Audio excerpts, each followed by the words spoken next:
Hi, പുതിയൊരു വീഡിയോയിലോട്ട് സ്വാഗതം. ഇന്ന് വന്നിരിക്കുന്നത് ഖലീഫ, ഡയറക്ടർ വൈശാഖ്, റൈറ്റർ ജിനൂബി എബ്രഹാം, പ്രൊഡ്യൂസറും ജിനൂബി എബ്രഹാമാണ്. ഈ നല്ല ഊള റൈറ്റിംഗ് ആണ് എഴുതി പിടിച്ചേക്കുന്നത്. അതായത് ഒരു 10-30 വർഷം പുറകിലോട്ട് പോയിട്ട് കുറേ മസാല പടങ്ങൾ ചേർത്ത് ഒരു പടം എങ്ങനെ എഴുതി വെക്കാവോ അതേപോലെ എഴുതി വെച്ചിട്ടുണ്ട്. റൈറ്ററിൻ്റെ കാര്യം, വൈശാഖിൻ്റെ കാര്യം പറയുകയാണെങ്കിൽ വൈശാഖിൻ്റെ സിനിമകളെല്ലാം അറിയാം. നല്ല റിച്ച് ആയിട്ട് ഒരു ഹെവി ലൊക്കേഷൻ, അങ്ങനെയാണ് പുള്ളി ഡയറക്ഷൻ ചെയ്തുകൊണ്ടിരിക്കുന്നത്. അപ്പോൾ ഈ പടം അതേപോലെ ഒരു റിച്ച് ടൈപ്പാണ് എടുക്കുന്നത്. പക്ഷേ ഈ പുള്ളിക്കാരൻ ഇപ്പം നോക്കുകയാണെങ്കിൽ ഡയറക്ഷൻ ചെയ്ത് കീപ്പോട്ട് വരുവാണെന്ന് തോന്നിപ്പോയി.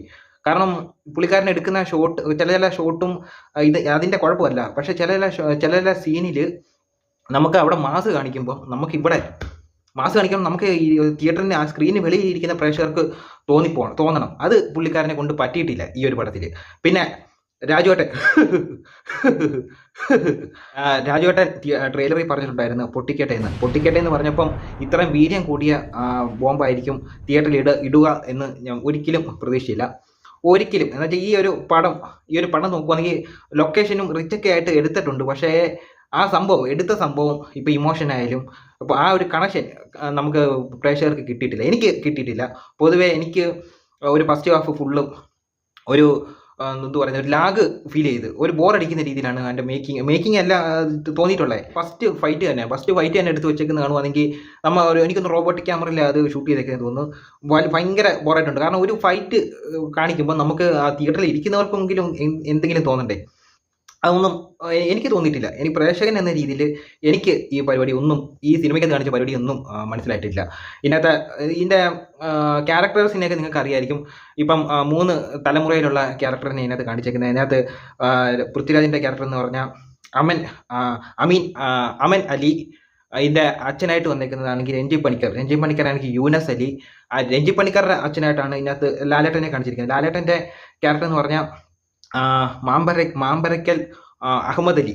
അപ്പം ഈ അഹമ്മദ് അലിയെ പറ്റി നമുക്കെല്ലാവർക്കും അറിയായിരിക്കും. മറ്റേ ഒരു കള്ളക്കടത്ത് സ്മഗ്ലിംഗ് ഒക്കെ ചെയ്ത് ഇപ്പം ഈ കുറുപ്പിൻ്റെയൊക്കെ കൂട്ട് അത്രയ്ക്കും വലിയൊരു ഗ്യാങ്സ്റ്റർ ആയിട്ടുള്ള ഒരു വ്യക്തിയാണ്. ഇങ്ങനെ കാലഘട്ടത്തിൽ വരുന്ന സ്റ്റോറിയാണ് ഇതിനകത്ത് പറഞ്ഞേക്കുന്നത്. അപ്പോൾ ലാലേട്ടനെ അവിടെ മാറ്റി നിർത്താം. പിന്നെ രഞ്ജി പണിക്കർ ഈ പെൻഷനൊക്കെ മേടിച്ച് വീട്ടിൽ ഇരിക്കേണ്ട സമയമായി. കാരണം ഇതിനകത്ത് പുള്ളിക്കാരൻ കൊടുത്ത റോൾ ഇച്ചിരി നൈസായിട്ട് ചെയ്തു വെച്ചിട്ടുണ്ട്. പക്ഷേ പുള്ളിക്കാരനെ കൊണ്ട് ഈ റോള് വേണ്ടായിരുന്നെന്ന് എനിക്ക് കണ്ടപ്പം തോന്നിയത്. പിന്നെ അത് കഴിഞ്ഞിട്ട് പിന്നെ പുള്ളിക്കാരൻ ഇച്ചിരി ലൂസായിട്ടൊരു ഒരാളാണ്. അത് കഴിഞ്ഞിട്ട് പിന്നെ അയാളുടെ മകനിലോട്ട് വരുമ്പോൾ എനിക്ക് അമൻ അലി എന്ന പൃഥ്വിരാജ് ചെയ്തേക്കുന്ന ക്യാരക്ടർ.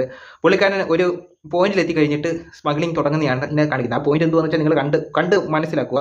ഞാനത് പറയുന്നില്ല. അപ്പോൾ അങ്ങനെയുള്ള സ്മഗ്ലിംഗ് ആണ് ഇതിനകത്ത് ഉദ്ദേശിച്ചേക്കുന്നത്. പക്ഷേ ഇതിനകത്ത് ഇമോഷണലി കണക്ട് ആക്കാൻ എനിക്ക് പറ്റിയിട്ടില്ല. ആക്ട്രസ്സായിട്ട് വന്നേക്കുന്നത് മാളവിക ശർമ്മ, തെലുങ്ക് ആക്ട്രസ് ആണെന്ന് തോന്നുന്നു. ഇവർ തമ്മിലുള്ള ലവ് ട്രാക്ക് കാണിക്കുന്നു. പൃഥ്വിരാജിൻ്റെ 2-3 ലുക്ക് കാണിക്കുന്നുണ്ട്. ആ ലുക്കൊക്കെ കൊള്ളാം. പക്ഷേ എന്തൊക്കെയോ ഈ വൈശാഖിൻ്റെ ഡയറക്ഷൻ കീപ്പോട്ട് വന്നതിൻ്റെ കൂട്ട് തോന്നുന്നു. പുള്ളിക്കാരനെ കൊണ്ട് പറ്റുന്നില്ല. പുള്ളിക്കാരനെ നിർത്തിയിട്ട് പോകേണ്ട സമയമായെന്നാണ് എനിക്ക് ഇത് കണ്ടിട്ട് തോന്നിയത്.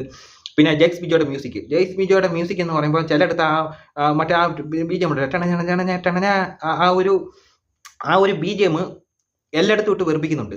കാരണം ഇത് എനിക്ക് തോന്നുന്നു ഒരു വോളിയത്തിൽ ഒരു ഡോസ് കൂട്ടി അവരിട്ടേക്കെന്ന് തോന്നുന്നു. ഇൻ്റർവെൽ ആയപ്പം ചെവിക്ക് നല്ല സമാധാനം ഉണ്ടായിരുന്നു. സെക്കൻഡ് ഹാഫിലോട്ട് വരുമ്പം ഈ സ്മഗ്ലിംഗ് ഒക്കെ ചെയ്യുമ്പം നമുക്ക് ഓർമ്മ വരുന്നതെന്ന് പറഞ്ഞാൽ ആദ്യം ഈ വൈശാഖിൻ്റെ അടുത്ത് പറയാനുള്ളതെന്ന് പറഞ്ഞാൽ അയണൊക്കെ പോയി ഒന്ന് കണ്ടു നോക്ക്. അയണൊക്കെ ചെയ്യുമ്പോൾ അവർ സിനിമയ്ക്കകത്ത് കാണിക്കുമ്പോൾ നമുക്ക് ഇവിടെ തോന്നണം. അതുപോലെ നമുക്ക് അടുത്തത് എന്താവും തോന്നും. അപ്പോൾ അതുപോലൊന്നും ഈ ഇതിനകത്ത് വന്നിട്ടില്ല. സ്മഗ്ലിംഗ് ചെയ്യുന്ന പല സിനിമയ്ക്കകത്ത് ഇപ്പം ലാലേട്ടൻ തന്നെ 20ാം നൂറ്റാണ്ടിനകത്ത് ചെയ്തിട്ടുണ്ട്. അപ്പോൾ പല സിനിമയ്ക്കകത്ത് സ്മഗ്ലിംഗ് ചെയ്തിട്ടുണ്ട്. ഇപ്പം അയണിനകത്ത് എനിക്ക് ഏറ്റവും ഇഷ്ടപ്പെട്ട സിനിമയാണ് സൂര്യയുടെ.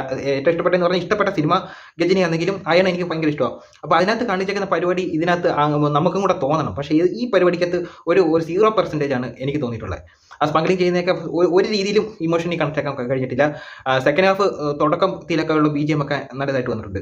പിന്നെ സെക്കൻഡ് ഹാഫ് പോയി പിന്നെ അതിനകത്ത് ഷമ്മി തിലകം വരുന്നുണ്ട്. പിന്നെ കത്തിക്കാത്ത വില്ലൻ ഉണ്ടല്ലോ, മുകേഷ് എന്നൊക്കെ പറയുന്നത്, നെയിൽ മുകേഷ് എന്ന് പറയുന്ന ഒരു ആക്ട്രസ് ഉണ്ട്.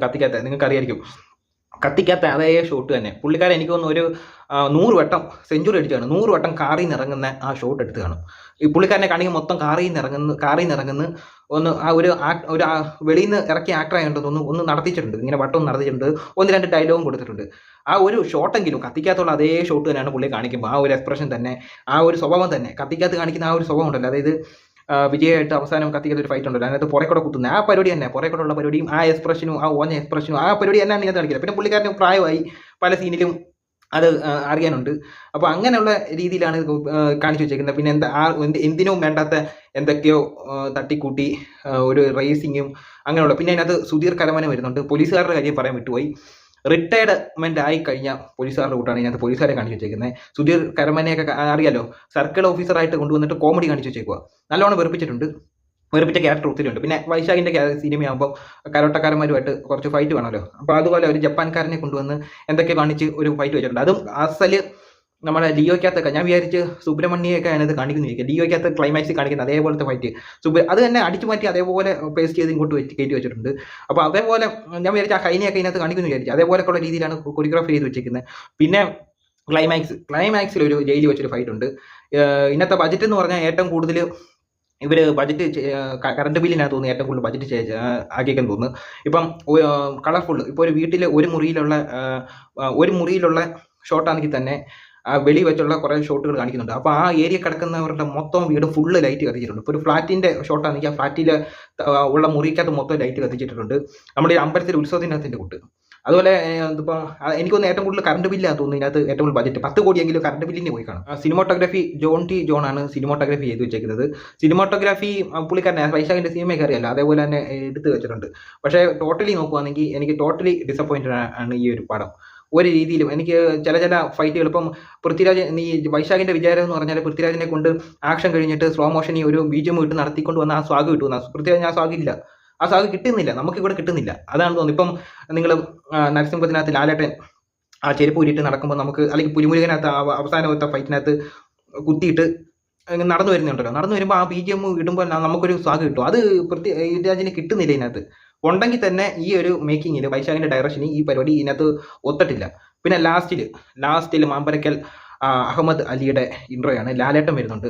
രഞ്ജിപ്പണിക്കരുടെ അച്ഛനായിട്ടാണ് ലാലേട്ടൻ വരുന്നത്. ഇത് കണ്ടു കഴിഞ്ഞാൽ രഞ്ജിപ്പണിക്കരുടെ മോനായിട്ട് തോന്നും.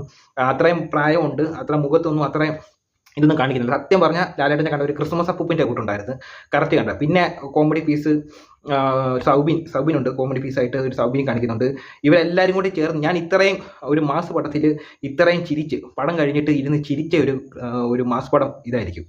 ഒരു കൊമേഴ്ഷ്യൽ പടം എന്ന് പറഞ്ഞാൽ കണ്ടിട്ടിരുന്ന് ചിരിയാണ് വരുന്നത്. ഇപ്പോൾ ലാസ്റ്റിൽ ലാലേട്ടൻ അവരെല്ലാവരും കൂടി 2020 നടന്നു വരുന്നതിൻ്റെ കൂട്ട് 2020 അവരെല്ലാം ഫൈറ്റ് കഴിഞ്ഞിട്ട് എല്ലാവരും നടന്നു വരത്തില്ലയോ, അതേപോലെ ഇവരെല്ലാവരും കൂടി ഇങ്ങനെ നടന്നു വരുന്നുണ്ട്. അത് കാണുമ്പോൾ ചിരി വരും. ഞാൻ സത്യം പറഞ്ഞാൽ ചിരിച്ച് ലാലേട്ടനെ കൊണ്ടുവന്ന് കോമളി പീസാക്കി വെച്ചിട്ട് ഇതേപോലെയൊക്കെയുള്ള പടം ചെയ്യുമ്പം വൈശാഖ് ശ്രദ്ധിക്കേണ്ടതെന്ന് പറഞ്ഞാൽ ഇപ്പം ലാലേട്ടൻ ഈ പടം ഇനി 2ാം പാർട്ട് വരാൻ പോകുന്നില്ല.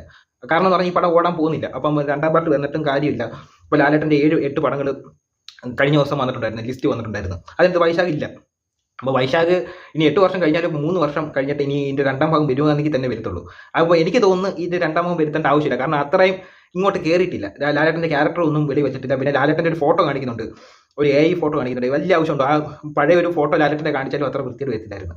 എനിക്ക് ഇത് കണ്ടിട്ട് എന്തൊക്കെയോ തട്ടിക്കൂട്ടി എടുത്ത് വെച്ചേക്കിട്ടുണ്ട്. എന്നുവെച്ചാൽ പഴയ ഏതൊക്കെയോ സിനിമകൾ തട്ടിക്കൂട്ടി ഒരു അവിയലാക്കി കയറ്റി വെച്ചതിൻ്റെ കൂട്ടാണ് എനിക്ക് തോന്നിയിട്ടുള്ളത്. ഒരിക്കലും ഇതേപോലെ നശിപ്പിക്കില്ല. ഈ മാമ്പഴക്കൽ അഹമ്മദ് അലി എന്ന് പറഞ്ഞ ക്യാരക്ടറിനെ എടുത്തുകൊണ്ട് വന്ന് കോമാളി പീസ് ലാലേട്ടൻ ചെയ്ത് തല വെച്ച് കൊടുത്ത് കോമാളി പീസാക്കി വെച്ചിട്ടുണ്ട്. ഇത്രയൊന്നും ചെയ്യണ്ടായിരുന്നു. അല്ലെങ്കിൽ ലാലേട്ടനെ വെച്ച് തന്നെ ആ ഒരു ക്യാരക്ടറിനെ ബിൽഡ് ചെയ്ത് അത്രയ്ക്കും വലിയൊരു പവർഫുൾ ക്യാരക്ടർ ആ ക്യാരക്ടറിനെ കൊണ്ടുവന്നിട്ട് ഒന്നും കാണിക്കാതാക്കി കളഞ്ഞു. കഷ്ടം, പരമ കഷ്ടം. വൈശാഖ് പരമ കഷ്ടം. എന്തുവായാലും രാജോട്ടൻ പറഞ്ഞത് പാലിച്ചിട്ടുണ്ട്. പൊട്ടിക്കട്ടെ. ആ പൊട്ടിക്കേറ്റത് തിയേറ്ററിലായെന്ന് മാത്രം. അപ്പോൾ ഇത്രയേ ഉള്ളൂ. അടുത്തൊരു വീഡിയോ വരുന്നവരെ ബൈ.